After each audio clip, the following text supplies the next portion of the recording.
سورۃ لقمان۔ بسم اللہ الرحمن الرحیم، الف لام میم، تلک آیات الکتاب الحکیم۔ اس سورہ مبارکہ کی ابتدائی آیات جو ہیں وہ سورہ بقرہ کی ابتدائی آیات سے بہت مشابہ بھی ہیں، اور دوسرے یہ کہ اس میں ایک لطیف فرق ہے، وہ ابھی آپ کے سامنے آ جائے گا۔ تلک آیات الکتاب الحکیم ھدی ورحمۃ للمحسنین الذین یقیمون الصلاۃ ویؤتون الزکاۃ وہم بالآخرۃ ھم یوقنون اولئک علی ھدی من ربہم واولئک ھم المفلحون۔ پانچویں آیت تو جو یہاں ہے وہی پانچویں آیت ٹھیک سورہ بقرہ کی ہے، اولئک علی ھدی من ربہم واولئک ھم المفلحون۔ پہلی آیت الف لام میم یہاں ہے، پہلی آیت الف لام میم سورہ بقرہ کی بھی ہے۔ نوٹ کیجئے کہ وہاں آیا تھا ھدی للمتقین، یہ تقوی والوں کے لیے جن میں کوئی حق کی طلب ہے، جو چاہتے ہیں نیک راستے پر چلنا، جن میں طلب ہدایت ہے، ان کے لیے ہدایت ہے۔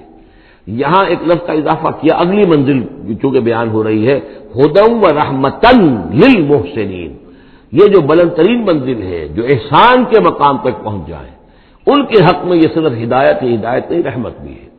تو یہاں تقابل اگر کریں گے، الف لام میم ذالک الکتاب لا ریب فیہ ھدی للمتقین، یہاں فرمایا تلک آیات الکتاب الحکیم، یہ ایک بڑی حکمت بڑی کتاب کی آیات ہے، اور یہ ہدایت ہے اور رحمت ہے محسنین کے حق میں۔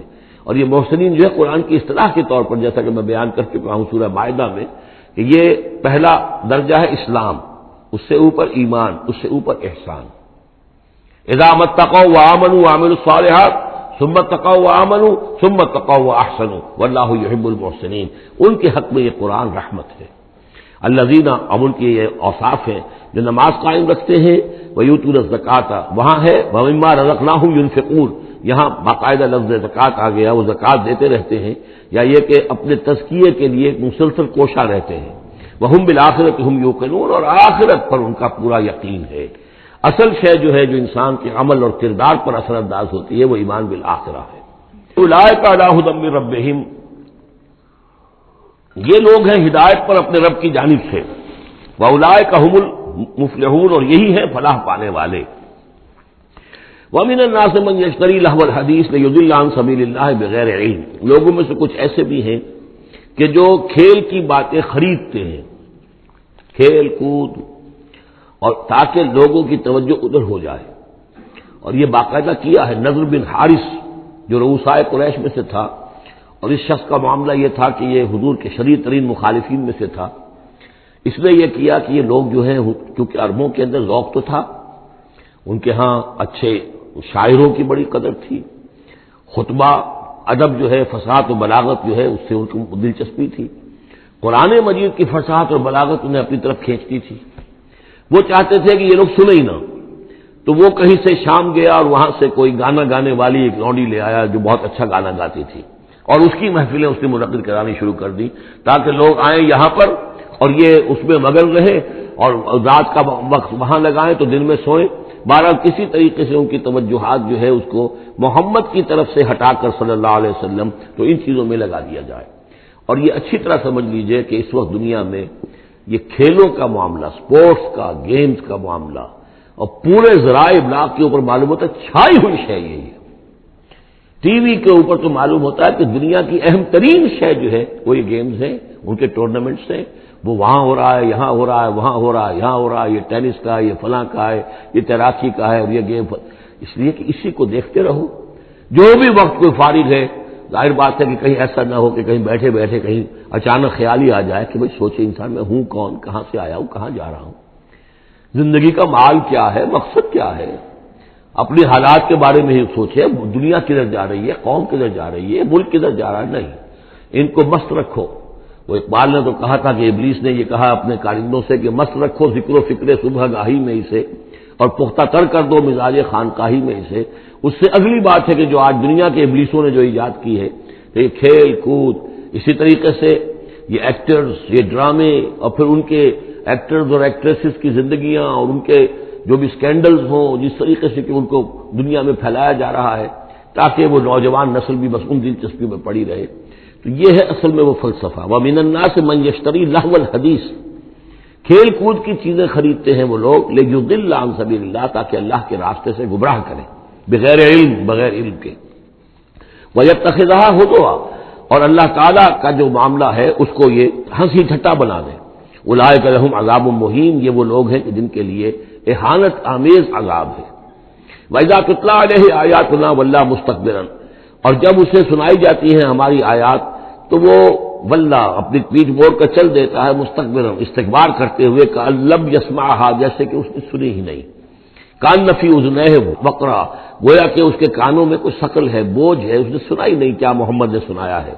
فبشرہ بعذاب علیم، یہ سارا جو ہے یہ اس نضر بن حارث کے لیے یہ آیات نازل ہوئی ہیں. تو اے نبی اس شخص کو دردناک عذاب کا آپ کی بشارت دے دیجیے. ان الذین آمنوا وعملوا الصالحات لہم جنات النعیم، یقیناً وہ لوگ جو ایمان لائے اور جنہوں نے نیک عمل کیے ان کے لیے نعمتوں بھرے باغات ہیں، خالدین فیہا، جس میں وہ ہمیشہ ہمیش رہیں گے. وعد اللہ حقا، یہ اللہ کا وعدہ ہے جو سچا ہے، پختہ ہے، اٹل ہے، حتمی ہے، یقینی ہے. وہو العزیز الحکیم، اور وہ زبردست ہے، حکمت والا. خلق السماوات بغیر عمد ترونہا، اس نے آسمان بنا دیے بغیر ستونوں کے جو تمہیں نظر آتے ہوں. وَأَلْقَىٰ فِي الْأَرْضِ رَوَاسِيَ أَن تَمِيدَ بِكُمْ، اور اس نے زمین میں ایسے لنگر ڈال دیے ہیں کہ تمہیں لے کر ایک طرف کو لڑک نہ جائے، جھک نہ جائے. وَبَثَّ فِيهَا مِن كُلِّ دَابَّةٍ، اور اس میں ہر طرح کے جانور جو ہے پھیلا دیے ہیں. وَأَنزَلْنَا مِنَ السَّمَاءِ مَاءً، اور اس نے اتارا ہے آسمان سے پانی. فَأَنبَتْنَا فِيهَا مِن كُلِّ زَوْجٍ كَرِيمٍ، اور اس میں ہر طرح کے جو ہے جوڑے نباتات کے اس نے پیدا کر دیے ہیں، ہر طرح کے. آپ کو معلوم ہے کہ ان کی بھی فیملیز ہوتی ہیں، یہ سٹرس فیملی ہے اور یہ فلاں فیملی ہے، اس طریقے سے اللہ تعالیٰ نے ان کے بھی خاندان بنائے ہوئے. ھذا خلق اللہ فارونی ماذا خلق الذین من دونہ، یہ تو ہے اللہ کی تخلیق. تم بھی مانتے ہو کہ اللہ نے بنایا، پھر ذرا مجھے دکھاؤ کیا چیز بنائی ہے انہوں نے جو اس کے سوا معبود تم نے بنا لیے ہیں. بل الظالمون فی ضلال مبین، ظاہر ہے کہ ایسے ان کے عقیدے میں بھی یہ بات نہیں تھی. یہ دوسری بات ہے کہ وہ متوجہ نہیں ہوتے تھے، جو کچھ کر رہے ہیں اس کا کبھی تجزیہ نہیں کرتے تھے. لیکن یہ ہے کہ یہ ظالم جو ہے یہ کھلی گمراہی میں پڑے ہوئے ہیں. اب جو دوسرا رکوع آ رہا ہے سورہ مبارکہ کا، یہ ہمارے اس منتخب نصاب کا ایک اہم درس ہے. اور یہ منتخب نصاب کا پہلا حصہ ہے جو جامع اسباب، سورۃ العصر، پھر آیت البر، تیسرا سبق یہ ہے. اس لیے کہ اس میں بھی وہ انسان کی نجات کے لیے جو چیزیں لازم ہیں وہ سب کی سب ان کا ایک اسکیلیٹن سمجھیے، اس کا جو ایک خاکہ جو ہے، بلو پرنٹ اس کے اندر بھی آ گیا ہے. اور یہ اصل میں ایک ایسے شخص کی مثال ہے جو نہ خود نبی تھے نہ کسی نبی کے پیروکار تھے، لیکن وہی جو بات میں نے بارہا آپ سے عرض کی ہے کہ سلیم الطبع انسان، سلیم الفطرت انسان اور سلیم العقل انسان. فطرت کج نہ ہوئی ہو، پرورٹڈ نہ ہو، اور انسان کی عقل جو ہے اس کے اوپر پردے نہ پڑ گئے ہوں، تو انسان کچھ حقائق تک خود پہنچ جائے گا چاہے کسی نبی کی دعوت اس تک نہ پہنچی ہو.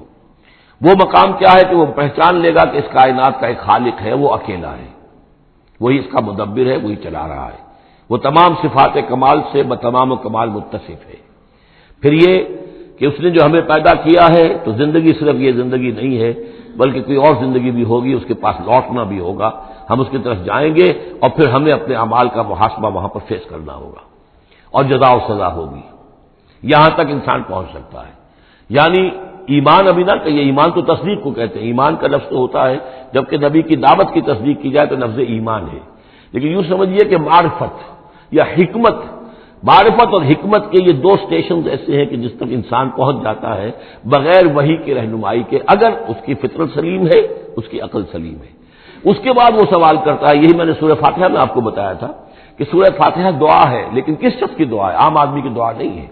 وہ ہمیں تلقین تو کی گئی ہے، نماز میں ہم وہی پڑھتے ہیں، لیکن اس میں پیش نظر کیا ہے کہ ایک شخص جو اپنی سلامتی طبع، سلامتی فطرت، سلامتی عقل سے یہاں تک تو پہنچ گیا کہ الحمدللہ رب العالمین الرحمن الرحیم مالک یوم الدین ایاک نعبد، یہاں تک تو وہ پہنچ گیا ہے. اے رب پھر تیری ہی بندگی کرنی چاہیے، تیری ہی مرضی پر چلنا چاہیے، لیکن تیری مرضی کس شے میں ہے یہ ہمیں معلوم نہیں. تو کس چیز سے راضی ہوتا ہے، کس سے ناراض ہوتا ہے یہ ہمیں معلوم نہیں. تیری بندگی کیسے کریں یہ ہمیں معلوم نہیں. تو اس سے آگے پھر ہے وہ جو اہدنا الصراط المستقیم، ایاک نعبد و ایاک نستعین اہدنا الصراط المستقیم. تو ایسی ایک شخصیت تھی حضرت لقمان کی، جہاں تک روایات ہیں ان سے معلوم ہوتا ہے کہ یہ حبشی النسل تھے. نوبیا ایک جگہ ہے کہ جو سوڈان اور یوں سمجھیے کہ مصر کے تقریباً درمیان یا سرحد پر ہے، وہاں یہ رہتے تھے اور کارپینٹر تھے. لیکن یہ کہ اللہ تعالیٰ ذہانت جس کو بھی چاہے دے دے، لیکن ان کے اندر اللہ تعالیٰ نے وہ ذہانت بھی دی تھی اور وہ سلامتی فکر، سلامتی عقل، سلامتی فطرت، سلامتی قلب، اس کے نتیجے میں وہ اس چیز تک پہنچ گئے تھے، توحید تک. اور اس کے ساتھ ہی یہ ہے کہ اعمال انسان کے جو ہیں وہ ضائع جانے والے نہیں ہیں، ان کا کوئی نہ کوئی بدلہ مل کر رہے گا. باقی یہ کہ جو چیزیں وہی سے معلوم ہوتی ہے، جنت دوزخ، وہ تو ان کے تذکرہ نہیں ملے گا اس کے اندر، جو چیزیں، اور کسی رسول کا تذکرہ بھی نہیں ملے گا، اس لیے کہ وہ کسی رسول کے امتی ہوتے تو تذکرہ کرتے. یہاں انہوں نے جو اپنی ایک حکیم اور دانا انسان نے اپنے ساری عمر کے سوچ کا جو لب لباب ہے، خلاصہ ہے، حاصل ہے، وہ اپنے بیٹے کو اپنے انتقال کے وقت وصیت کی شکل میں منتقل کیا ہے، اور اس کو اللہ تعالیٰ نے قرآن میں نقل کر دیا. کیونکہ ان کے اقوال کوٹ کیے جاتے تھے، جیسے ہم کوئی تقریر کرتے ہیں تو کبھی علامہ اقبال کا حوالہ دیتے ہیں، ان کا شعر کوٹ کر دیتے ہیں، کبھی کسی اور کا. تو یہ بھی اصل میں عرب میں خطباء اور شعراء جانتے تھے کہ یہ لقمان جو ہے یہ بہت ہی حکیم اور دانا انسان تھے، اور ان کے اقوال جو ہے کوٹ کیے جاتے تھے اشعار میں بھی اور خطبات میں بھی. تو اللہ نے بتایا کہ دیکھو یہ لقمان بھی جو اپنی سلامتی طبع اور سلامتی فکر کی وجہ سے جہاں تک پہنچا، وہ وہی اصول ہے کہ جن کی طرف محمد تمہیں دعوت دے رہے ہیں صلی اللہ علیہ وسلم. وَلَقَدْ آتَيْنَا لُقْمَانَ الْحِكْمَةَ، اور ہم نے لقمان کو دانائی عطا کی.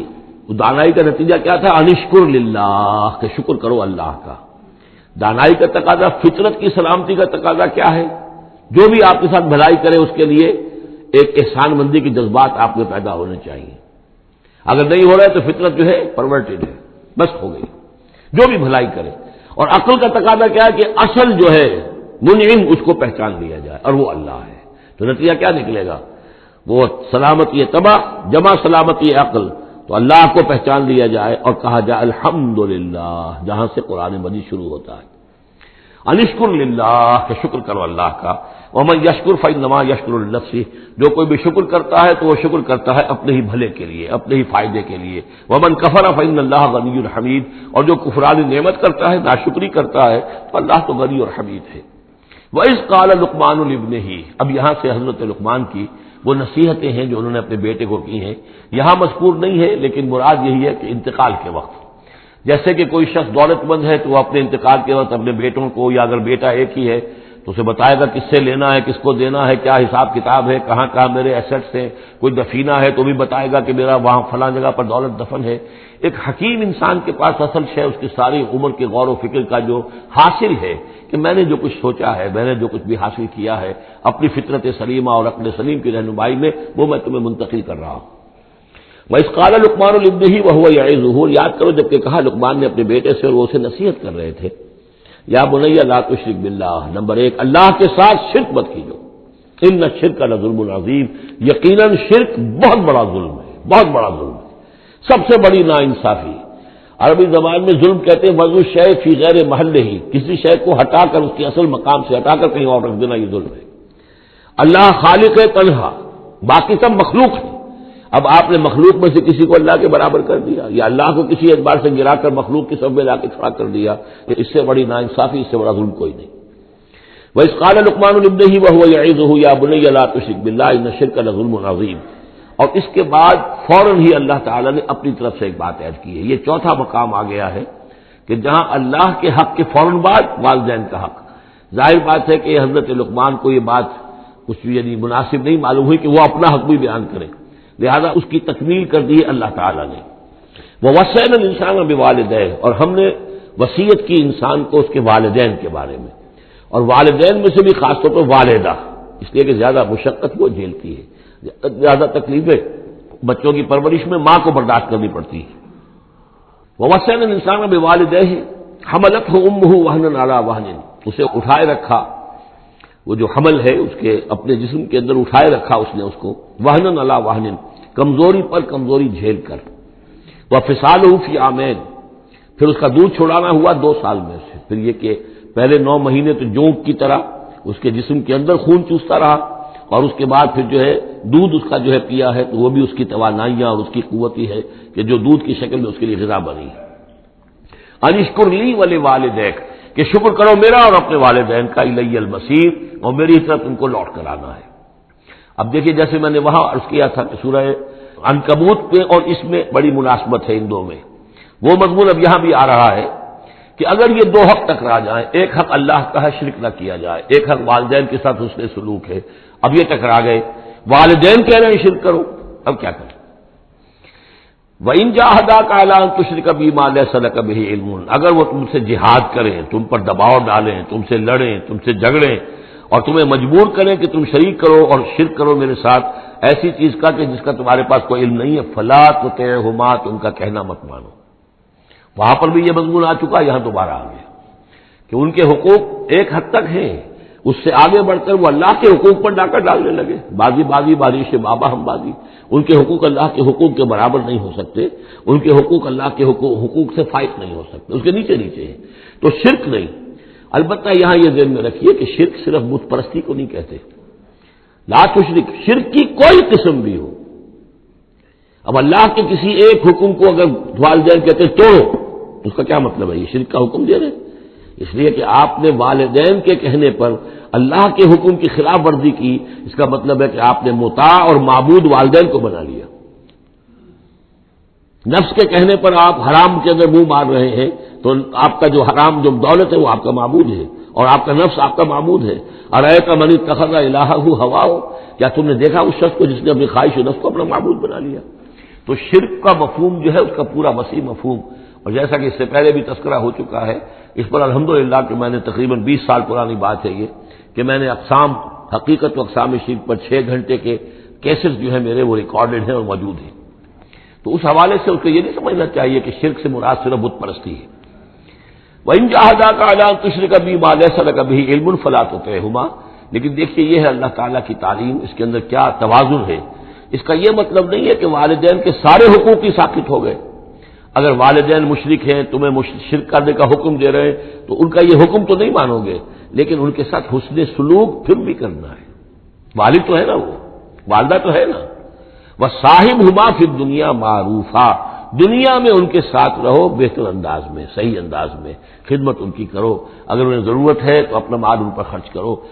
اس کے اندر یہ نہیں ہوگا کہ سارے حقوق ساقط ہو گئے، اب انہیں گالیاں دینی شروع کر دو یا ان کو جو ہے ستانا شروع کر دو، نہیں۔ لیکن اگر وہ اللہ کے حکم کے خلاف کوئی حکم دیتے تو مت مانو۔ وَاتَّبِعْ سَبِيلَ مَنْ أَنَابَ إِلَيَّ، اور پیروی کرو اس شخص کے راستے کی کہ جو میری طرف اپنا رخ کر چکا ہے۔ یعنی والدین کا اتباع نہیں ہے، والدین کی اطاعت نہیں ہے، والدین کے ساتھ حسن سلوک ہے۔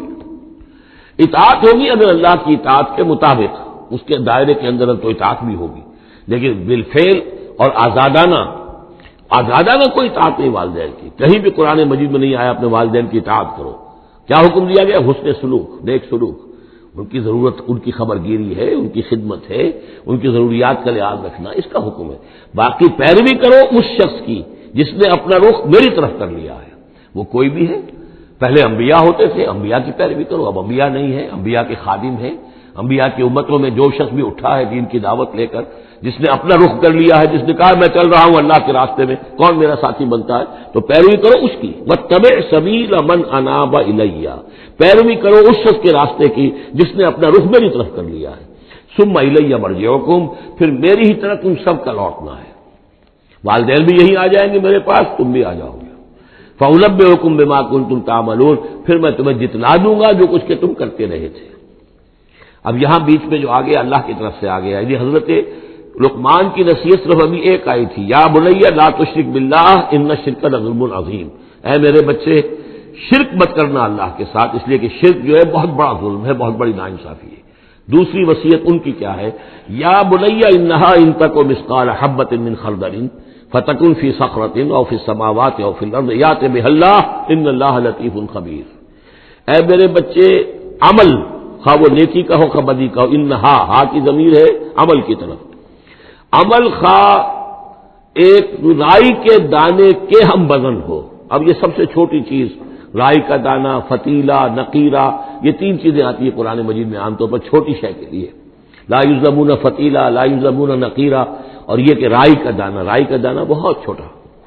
تو چاہے وہ نیکی یا بدی ہو، رائی کے دانے کے ہم وزن، اور پھر فتکن فی صخرۃ، وہ کسی پہاڑ کی، کسی چٹان کے پیٹ میں جا کر، کسی کھو کے اندر جا کر وہ عمل کیا گیا ہو، اور پھر سماوات یا آسمانوں میں کیا گیا ہو، اب تو آسمانوں میں ہے نا، آپ خلا میں جا کر وہ عمل کر رہے ہیں، تو پھر اب تو انسان جو ہے وہاں تک پہنچ گیا ہے، اور پھر الارض، یا زمین کے پیٹ میں گھس کر کیا گیا ہو، یاتی بہ اللہ، اللہ اسے لے آئے گا۔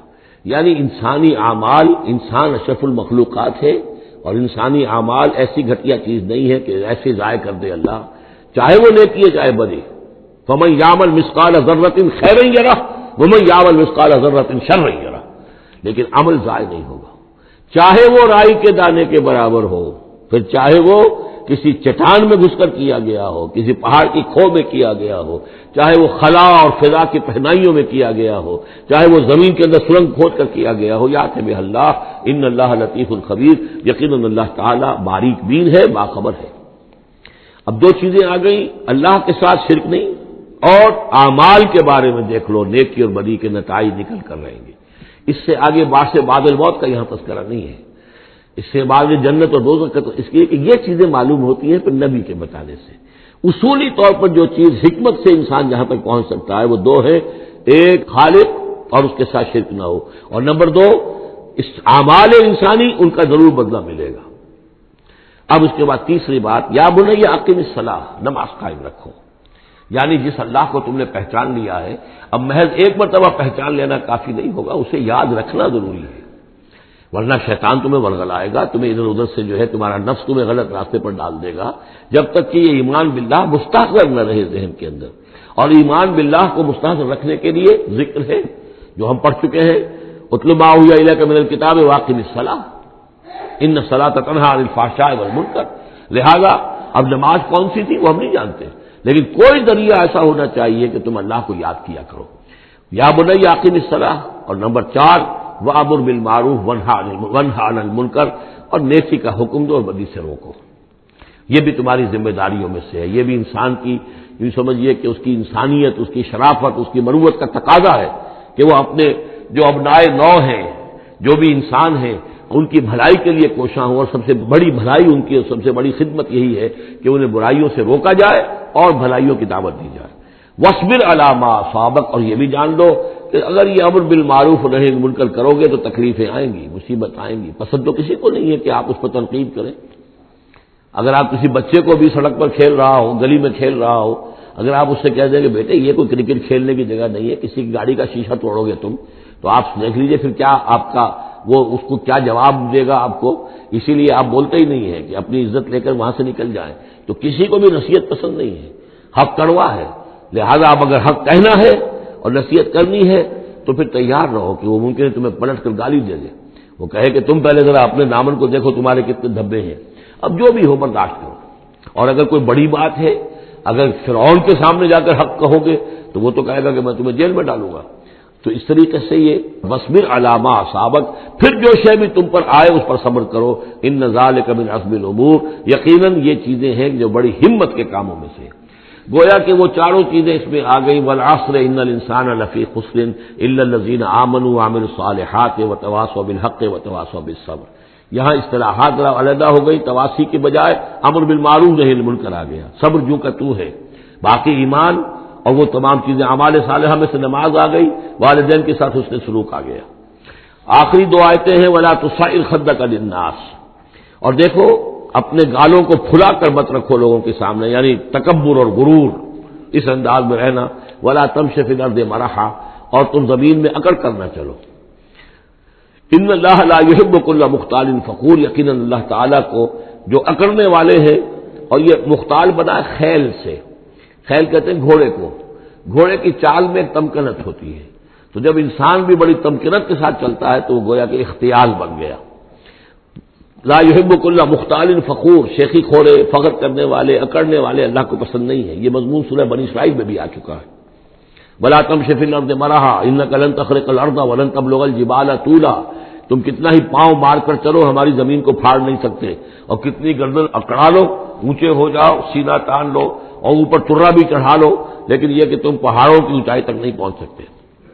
آخری بات فرمائی وَاقْصِدْ فِي مَشْيِكَ، اپنی چال میں میانہ روی اختیار کرو۔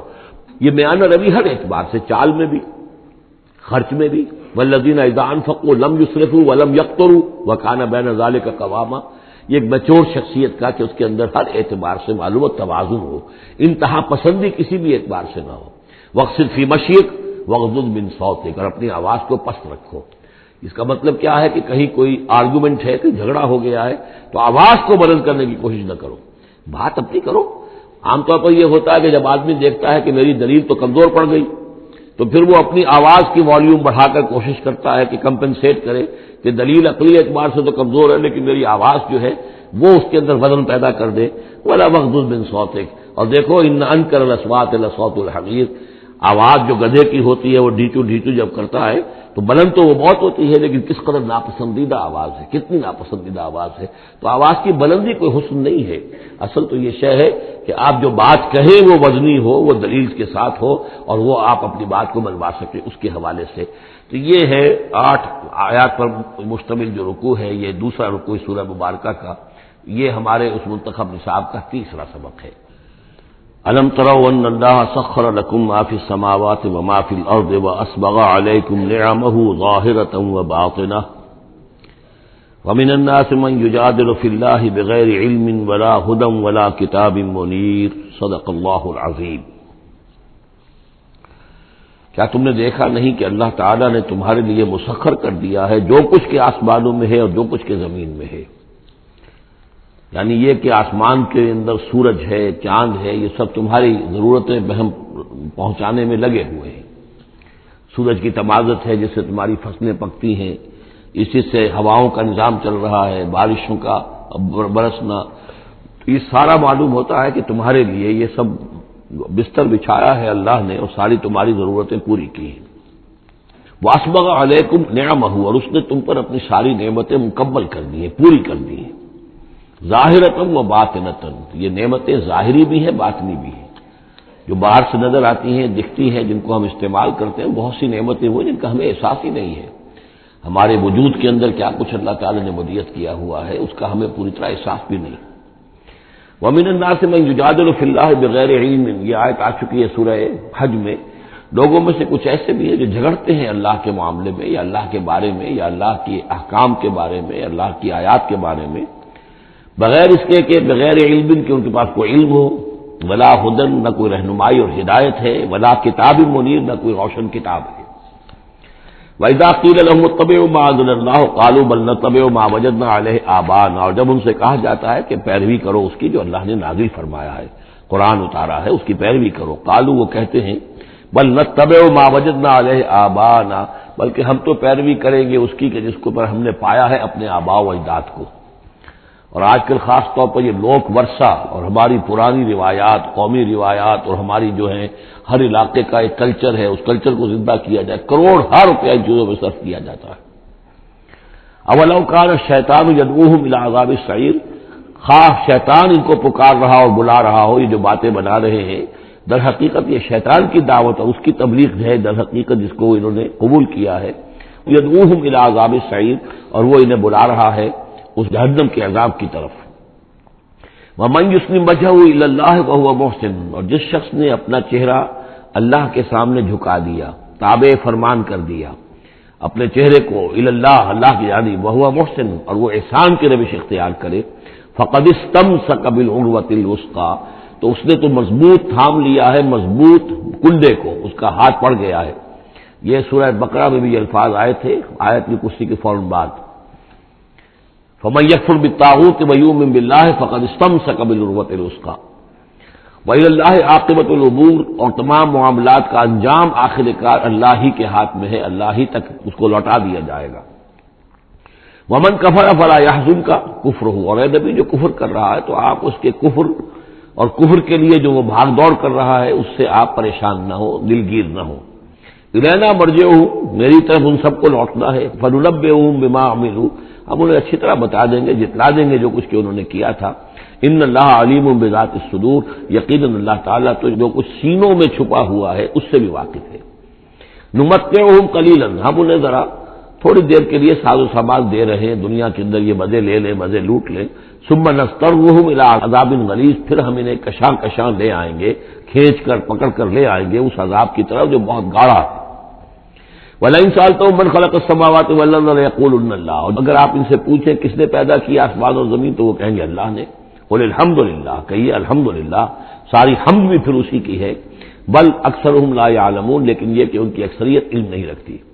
للہ ما فی السماوات والارض، آسمان اور زمین میں جو کچھ ہے وہ اللہ کے لیے ہے، اللہ ہی کا ہے، اللہ کی ملکیت ہے، یہ لام تملیک ہے، اللہ کی ملکیت ہے ہر وہ شے جو بھی کچھ ہے آسمانوں میں اور زمین میں۔ ان اللہ هو الغنی الحمید، یقیناً وہ غنی ہے، اسے کوئی احتیاج نہیں، اور حمید ہے، بڑی خوبیوں والا ہے، اپنی ذات میں ستودہ صفات ہے۔ وَلَوْ أَنَّ مَا فِي الْأَرْضِ مِنْ شَجَرَةٍ أَقْلَامٌ، اور اگر جتنے بھی زمین میں درخت ہیں وہ قلم بن جائیں، والبحر، اور سمندر جو ہے وہ سیاہی بن جائے، جیسے میں یہ مضمون سورہ کہف میں بھی آ چکا ہے۔ قُل لَّوْ كَانَ الْبَحْرُ مِدَادًا لِّكَلِمَاتِ رَبِّي وَلَنَفَدَ الْبَحْرُ قَبْلَ أَن تَنفَدَ كَلِمَاتُ رَبِّي وَلَوْ جِئْنَا بِمِثْلِهِ مَدَدًا، اگر پورا سمندر جو ہے میرے رب کے کلمات کو لکھنے کے لیے سیاہی بن جائے تو وہ سیاہی سمندر ختم ہو جائے گا، لیکن یہ کہ میرے رب کے کلمات ختم نہیں ہوں گے، چاہے اتنا ہی سمندر اور لے آیا جائے۔ وہی مضمون یہاں بھی آ رہا، اور یہ بات نوٹ کی ہے، میں نے کئی مرتبہ آپ کو بتائی ہے کہ اہم مضامین قرآن مجید میں کم سے کم دو جگہ ضرور ملتے ہیں۔ ولو، اب وہاں پر صرف سیاہی کا تذکرہ تھا، یہاں سیاہی کے ساتھ قلم۔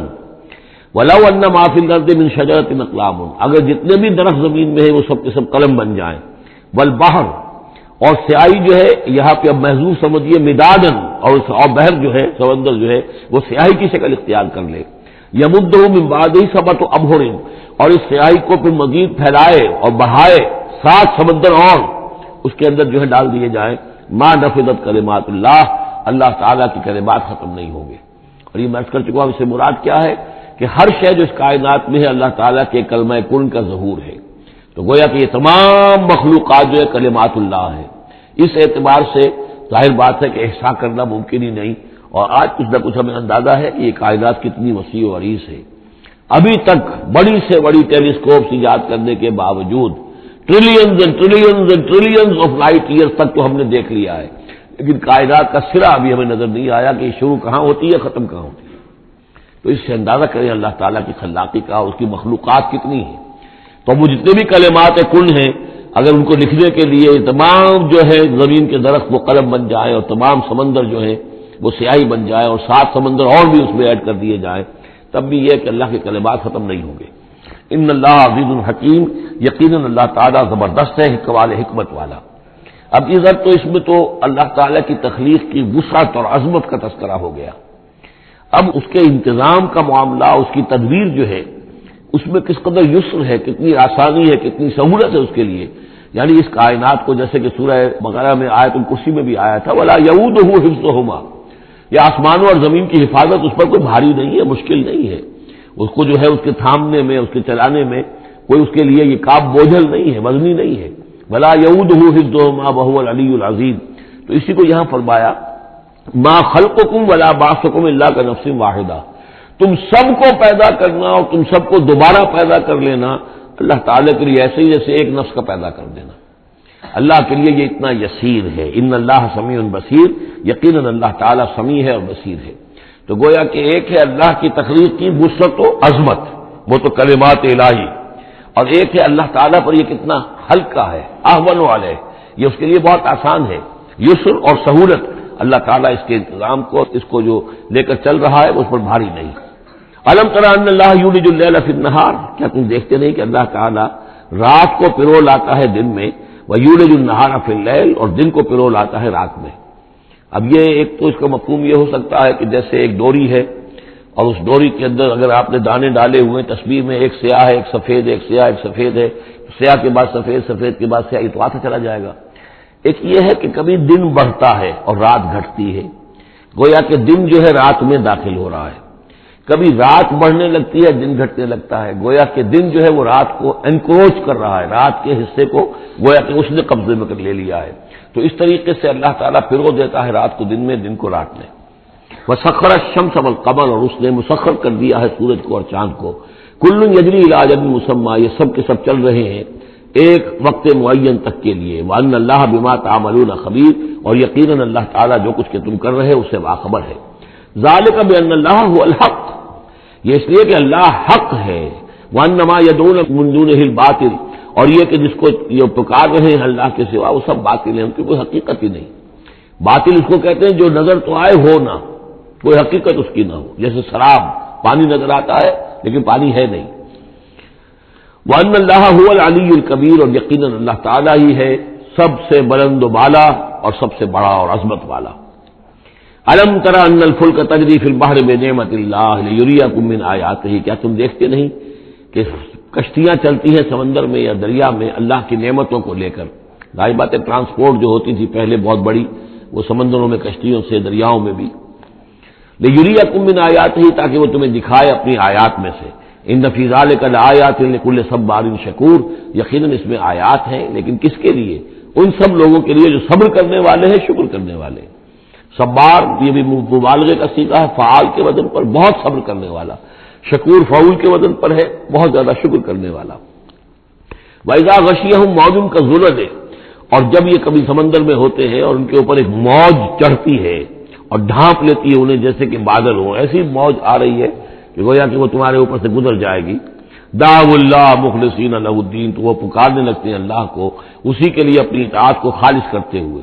فلما نجاہم الی البر، اور جب اللہ انہیں نجات دے کر لے آتا ہے خشکی پر، فمنہم مقتصد، تو ان میں سے کچھ وہ لوگ ہیں کہ جو بیچ کی چال پر چلتے ہیں، یعنی یہ کہ اکثر و بیشتر جو ہیں وہ پھر شرک کی راہ اختیار کر لیتے ہیں۔ وما یجحد بآیاتنا الا کل ختار کفور، اور ہماری آیات کا انکار نہیں کرتے مگر وہی جو قول کے جھوٹے ہیں اور ناشکرے ہیں۔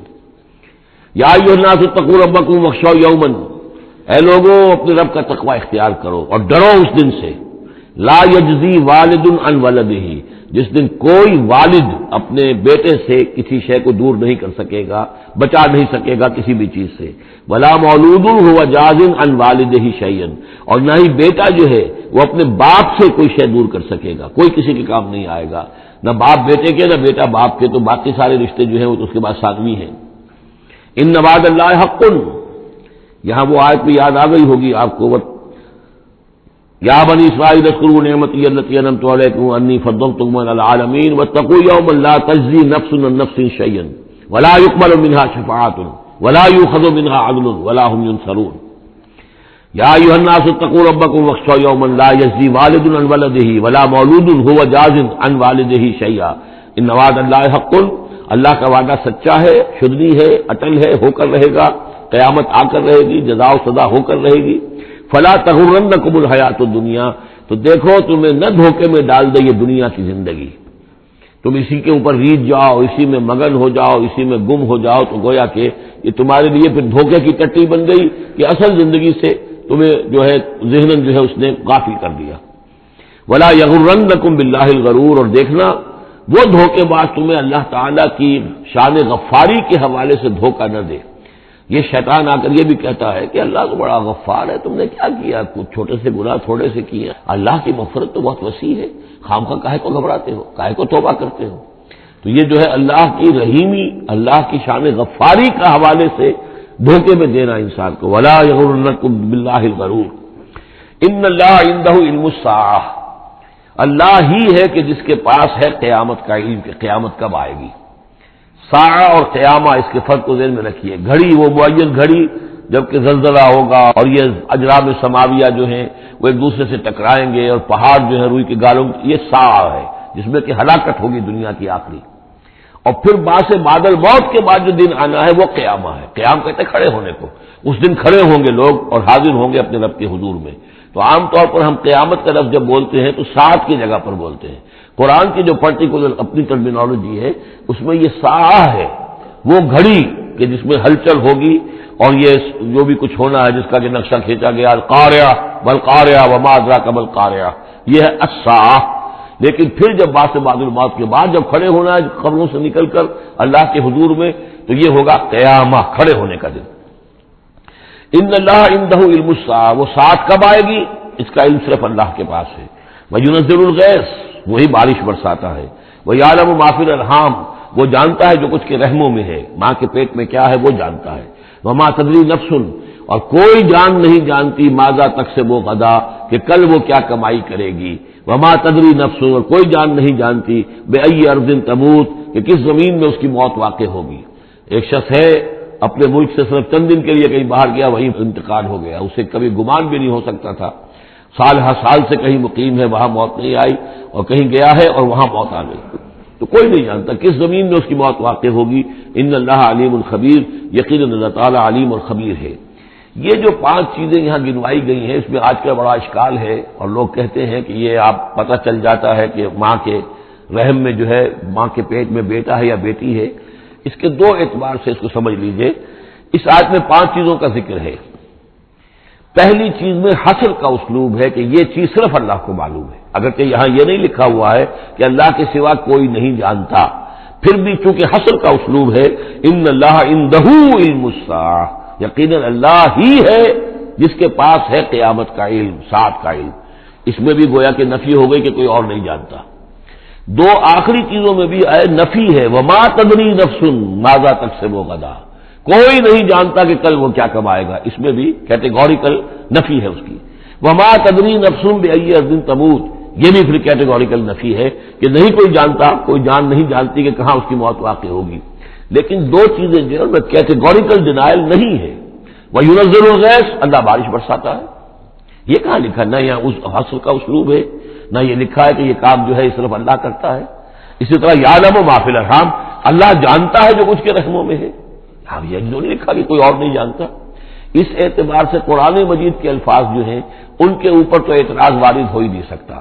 البتہ اعتراض اگر کچھ وارد ہوتا تو ایک حدیث پر ہوتا ہے۔